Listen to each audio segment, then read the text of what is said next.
YouTube. What is up, man? It's your boy, I'm him, Giovanni, and this is another episode of My Thoughts, My Opinions, powered by Smoke and Politic with me, honorably refreshing for the world. If you haven't subscribed and hit that bell to my channel, and if you're still on the fence of subscribing and hitting that bell on my channel, it's okay. Check out my playlist. See my earlier content before I was monetized. I'm still pushing the same narrative, and that's positivity and giving belt to ass to the effery. Now, I hope everybody's having a blessed week so far. It's already Tuesday. No, my bad. Whew. It's Monday. Happy Monday to people. You know, a lot of places didn't have school today. You know what I'm saying? So, you know what I'm saying? Hope everybody had a blessed weekend. And let's just get this week rolling. Apply yourself and make sure, you know, we yet again, we are blessed with another 24 hours. So use yours wisely. There shouldn't be nobody out there hating on anyone. Because we are all blessed with another 24 hours. So please use yours wisely and accordingly. Now, today on My Thoughts, My Opinions, man, I'm doing a little story time. You know what I'm saying? Check out my old content that and it's about how, you know, me back in 2005 when I was in Job Corps out there in San Diego and Imperial Beach, that I was, you know, unbeknownst to me, I was working for the Tijuana cartel, and I didn't even know it. Check out the old content that I did 2 years ago about it before I started showing my face on there. I mean, it's right there. Check it out if you want to see. But and then I'm a freestyle a little bit of some research that I did earlier. This morning, last night actually. So now I was working for the Tijuana cartel, and I didn't even know it. This is 2005. And just a little side note. I want the last content I did when I was speaking about Job Corps. I wasn't 21 in there. I was 20 years old. I turned 21 when after the fact I got kicked out. I was 21 because I remember I turned 21 in Las Vegas. So 2005, you know, I was in Job Corps out there in San Diego and Imperial Beach. Shout out to that Job Corps. Very, very good Job Corps. People may have their own opinions about it, but I felt like it was good. And you know, I was homeless at the time. You know, like I said before, I was hopping around from couch to couch and from back seat to different back seats of different friends' whips and stuff. One day I saw the commercial for Job Corps, and I was like, yep, I'm going in there. Now it's a process. When you go to Job Corps, you got to go to an interview and all that. Boom. Got the interview, was there. Boom. Mind you, I was homeless, right? Remember, keep that in mind.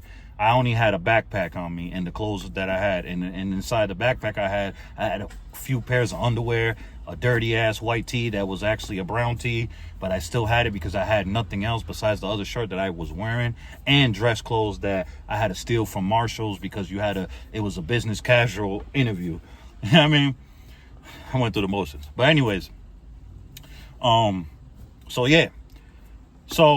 you know, I'm in there for a few weeks. I start talking to some girl, you know what I'm saying? I'm not going to disclose her name. I did say her name in the last one, but I'm not going to say her name this time, you know, just in case she sees it, she's going to get mad. I don't know if she'll get mad.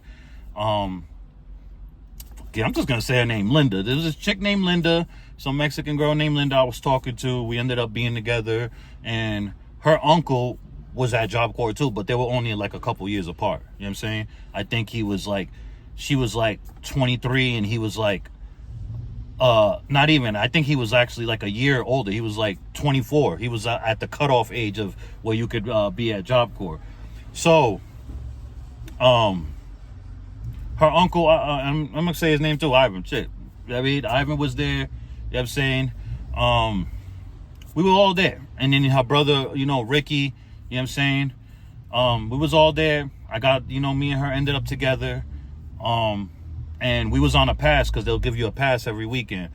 And one day we crossed the border because, you know what I'm saying, her family had a home out there in Tijuana, and we used to go there and party all the time on the weekends. Anyways, one day we was sitting around the fire, little bonfire that he had, and I was sitting there. I'm like, bro, like, I can't be wearing the same clothes, man. Mind you, I had the same shit for the longest time. And, you know, can't get no job when you're in Job Corps. I mean, outside of campus, that is, which I didn't know I could, at least. So I needed money right then and there. And he's all like, I got an idea. Are you down to make some money? And I was like, yeah, man, I'll do whatever to get some bread within reason. Okay. So he was like, okay. A week or two go by. I'm over here pressing him. I was like, what's going on? I'm over here thinking he frauding. So on one pass, he's all like, there was 2 days before the next pass that, the next weekend that we, after weeks had passed already, that weekend that, we did it, he said, hey, get ready because we're going to do something in weekend and we got to leave early to go to the border because we have to go deep into Mexico, deep into Tijuana, that is. I said, all right, nothing, it's cool. Boom. Mind you, what I'm saying, his girl and my girl, Linda, at the time, my ex, Linda, they stayed at the border. They stayed in the States. Me and Ivan, we went across the border. We met up with this woman, actually. Mind you, let me go back real quick. We met up with this woman. Now that I know she was a representative for the Tijuana cartel. I didn't know this at the time. Mind you, I'm 20 years old. I'm wet behind the ears. I think I know things, but I don't. You know what I'm saying? I was real green. So I'm thinking she's just hooking it up, right? So long story short, Ivan drops me off to her. She's the one that drove me all the way deep into Tijuana. Now, when we get to the house in the mountains somewhere in Tijuana, I get in there, some little house. I get in there. I sit down. Mind you, they give me a couple dollars. They give me $60. That's not my payment. They just give me some pocket money. I don't know why they did that, but they did that. And I'm thankful they did that because I was broke as hell. I had nothing. They gave me some different clothes. Like I had to wear a football shirt, a soccer shirt. I wore glasses and they put some kids' clothes in the back, and a car seat. Now I go into the house as they're getting the people ready, right? To put them in the car, right? Although I didn't know what I was going to do. I'm over here telling you guys already. What I ended up doing was transporting human beings across the border. Across the San Ysidro border and the Otay Mesa border. Now, I'm sitting down. They offer me food. I said, no, I'm so nervous. I'm thinking I'm going to be, unalived here and buried somewhere. That's what I was racing through my mind. You know what I'm saying? I wasn't trying to eat. And they come to me, the girl that met me in the States with Ivan, boom, she's talking to me. She's all like, hey, this is what needs to happen. You're going to drive all the way to the border and you're going to do the speed limit. You're going to drive as careful as you can. Please do that. And I was like, okay, boom. I think it was a little, I want to say it was a little 4-door Honda, 94, 95 Honda Accord, something like that. And they fit like 6 or 7 people in there. I don't know how they did that, but they did that. So I'm going to the border. I think this is the first time I go to the San Ysidro border, if I'm not mistaken. Mind you, this is 2005, people. Bear with me. This is before George W. signed that, whatever he signed, so whoever gets caught doing that, because before when you get caught doing that, you get a slap on the wrist. You would have to sit there at whatever border you got caught up at for like 14, 15 hours. They end up, depending on how many times you got caught for it, that's when you'll go to jail. Now, if you get caught for it, after George W. Bush signed that order in 2005, whatever he signed, this is around the time that El Chapo was running around escaping. This is when he first escaped. This is when he first escaped. He signed something and you get caught, that's automatic like 5 or 7 years in the feds now. If you get caught doing that, transporting people over the border.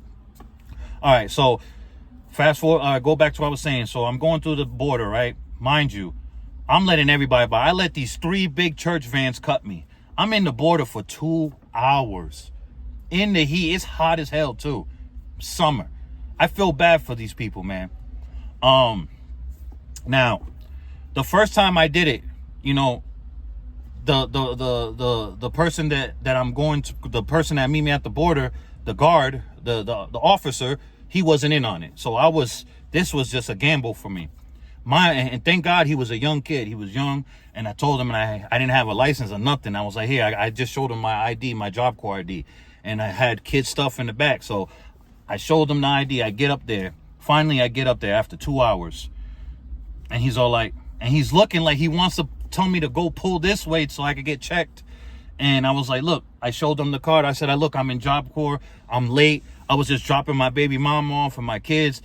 They live in Tier 1. They live down here in the TJ. I need to get back to Job Corps, or they're not going to let me off my pass no more. And I want to see I come to see my kid, my daughter, and my baby mom every weekend. I stay here every weekend. I don't want to mess that up. And he was like this. I said, please, man, I'll do whatever. You want me to, I even said it, and I don't know why I said it, just came out. I said, you want me to pull over so you guys could check me? You guys check me, see I'm good, and I go. And I think that helped me, but that could have damaged me if it was a seasoned vet. You know what I mean? But he was a young rookie. He was like, after I said that, he was like, man, just go. I was like, thank you. Boom. Drove off. Like, yeah! So I go to a Carl's Jr., right? That's off the first exit off the old. And you know what? It was Old Time. It wasn't San Ysidro. It was Old Time Mesa because we was going to the Carl's Jr. That was the meeting point to the Carl's Jr. in Chula Vista.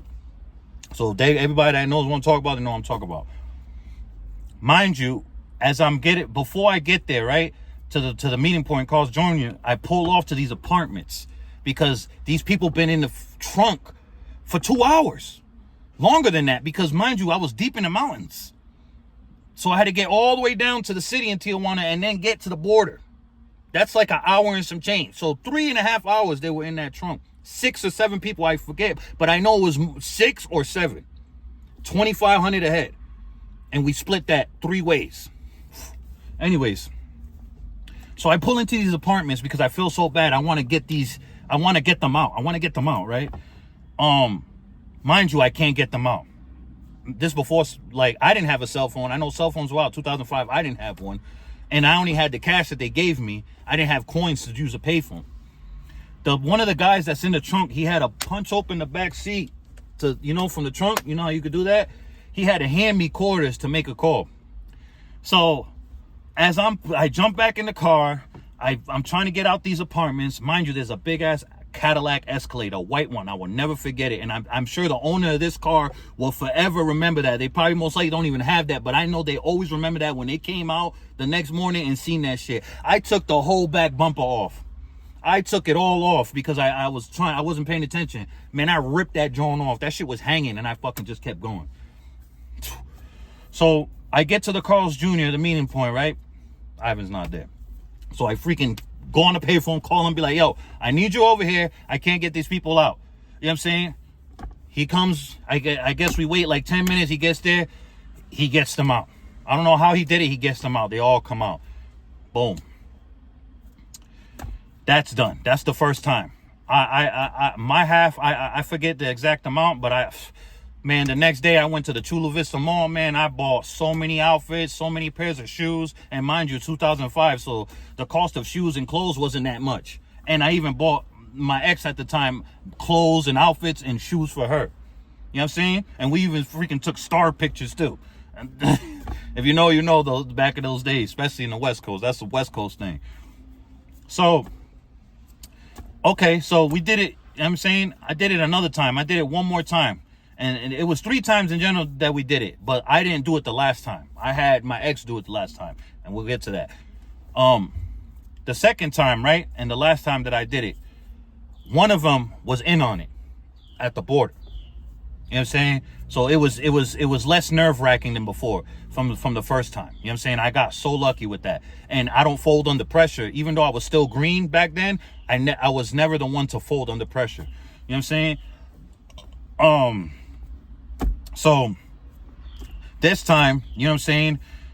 We went and the person was in on it. Went there. Everything went. We passed the border. We went to now. As we get the people out, and this time I got the people out, people. There was a different car. It was, it was good. I got the people out. Now, these group of people, this is the game changer right here. These people right here, right, made an offer for me and Ivan and said, our families are willing to pay more than what they're going to pay you. I said, you talk to him. I have nothing to do with this.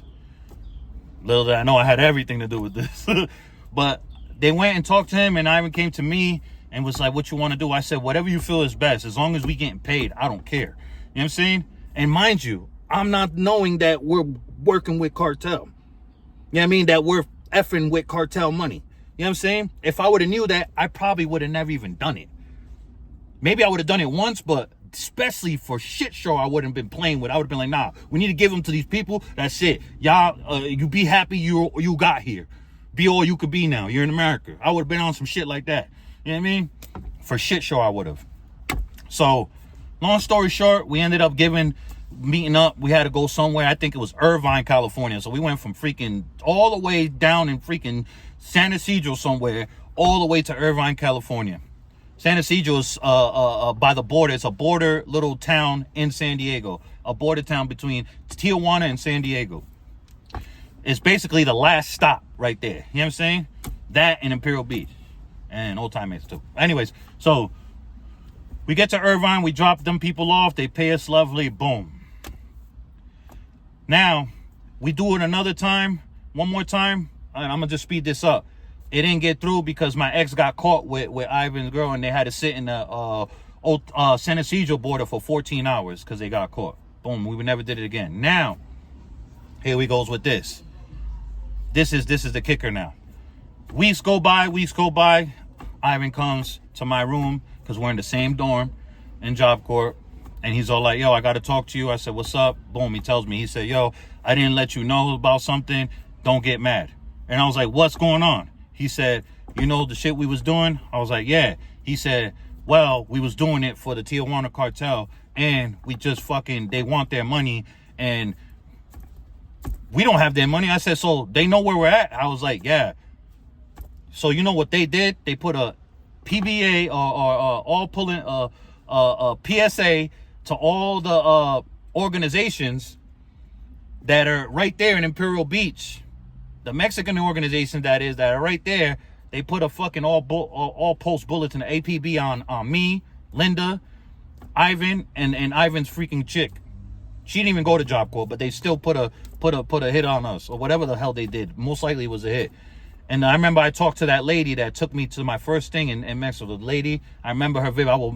I would never forget her face because she was like the Black Widow. She said my name. She said Giovanni Rodriguez. I don't know how the hell she got my name. That's crazy to me. Maybe Ivan said it. I don't know. But she said, Giovanni Rodriguez, you stick out like a sore thumb. How you look. You're a pretty boy. She said, I'm gonna always remember your face. You're not gonna get away with this. She said, you're not going to get away with this. This is how I started saying this too. You're going to get dealt accordingly. You're going to get dealt with accordingly. And that always stuck in my head. Yeah, man. Ivan ended up paying them. He ended up getting the money. I don't know how he did it, but he saved our lives, man. And like I said, here's that episode again. I go more in depth with it. You know what I'm saying? I just had to speed it up. And you know what I'm saying? Because I wanted to touch on a few things. This is already going to be long. I'm gonna be sitting editing and exporting this joint hella long, man. But yeah, I feel like you know what I'm saying, I definitely got lucky. I definitely got lucky, man. And that's just another testament of my God and my mom. And you know, at the time my grandmother was alive, she always prayed for me. You know what I mean? That those prayers work, man. And my God was watching over me, man, because it's like you hear stories so many times, people playing with the cartel and they don't live to tell about it, man. And I was blindsided by it. I didn't know. I'm over here going on passes, they went to Chula Vista Mall because they know all the places we frequent. And there was a reason why I never frequented those places at that time, because that was the universe keeping me in Job Corps. You know what I'm saying? If they would have caught us out there, I wouldn't be here. Who knows if I would be here right now telling you this story. So, yeah, man. That's crazy. My life's not a movie. This is a series. This is season 39 over here. I'm 39 years old. This is season 39, man. I went... Anyways, man. Yeah, man. Here it goes again. If you want to hear the more in-depth one, I go really in-depth with it. Check that out. Run that up, please. Now, man, I did some research, and before I let you guys go, man, and if you're still here to the end, I appreciate you and blessings, man. Blessings to you and your families. I was looking up some stuff today, because I'm subscribed to all the news channels all over the world. If they got news stations, I'm subscribed. All over the country, damn near, I'm subscribed to all the news stations, right? Because I want to be informed. I see there's a lot of teenagers in Las Vegas, they're being unalived over marijuana and vape pen deals. You know what I'm saying? Because you get it. You understand you got to be 21 to go into dispensaries. You know what I'm saying? It's just like buying alcohol. So, all the youth out there that's under 21, they're forced to still deal in the black market. And now the black market is become very, very dangerous because, you know what I'm saying? It's just what it is. As soon as they legalize bud, it messed up the streets when it comes to bud. The pricing, the everything is more dangerous, I feel like. And that's why you have, and I feel like it's not just Vegas, it's everywhere. You hear stories everywhere. A lot of youth of getting, unalived and and severely beaten and robbed for these transactions, these black market marijuana transactions and dealings. This is just a quick message. This is the reason why I brought this up. If you're a youth out there and you can't go into the dispensary yet, try to find somebody that can go for you, man, that you could trust. Or if you're doing it in the street, black market wise, make sure you know that person and you trust that person. For one, so you don't have to go through what I was just explaining, you being unalived and being robbed potentially. And two, there's a lot of dirty stuff out here. They're mixing fetty now and all types of stuff in the bud, man. It's crazy. It's just insane. You know what I'm saying? So I feel like people, if you're out there and you're 21, you can't go into a dispensary, then go find somebody that is able to go to the dispensaries, like a family member or anybody, you know what I'm saying, or a person that you can just trust, that knows that's gonna do right by you. Or if you don't know anybody that can go in the dispensary for you, or you don't trust nobody, make sure if you're dealing with somebody that's in the black market, in the streets, that is, make sure you can trust that person. Make sure that person's about their bread, and you know that they're not gonna do no weird shady shit. That's all I'm saying, man. Or just don't smoke. Either way. So there's been another episode of My Thoughts, My Opinions, powered by Smoking Politic with Me. Honorably refreshing for the world. Subscribe and hit that bell, man. Make sure you love yourself out there, people, so that way you could you don't let nobody play with you, and that way you could love others accordingly, because life is short and we don't get to respond when this is over. And separate yourself from those that don't deserve your energy, and that includes family. I can't stress that enough. You love them from afar if you need to. There's been another episode of My Thoughts, My Opinions, powered by Smoking Politic with Me. Honorably refreshing for the world. Peace. It all, if you really think about it, man, it always really been divided, especially when it come to us. I'm just gonna speak the truth. You know what I mean? So, and then we don't help. That's all I want you to do on here is speak your truth. Exactly, bro. Smoking and politicking with Giovanni, boy. Yeah.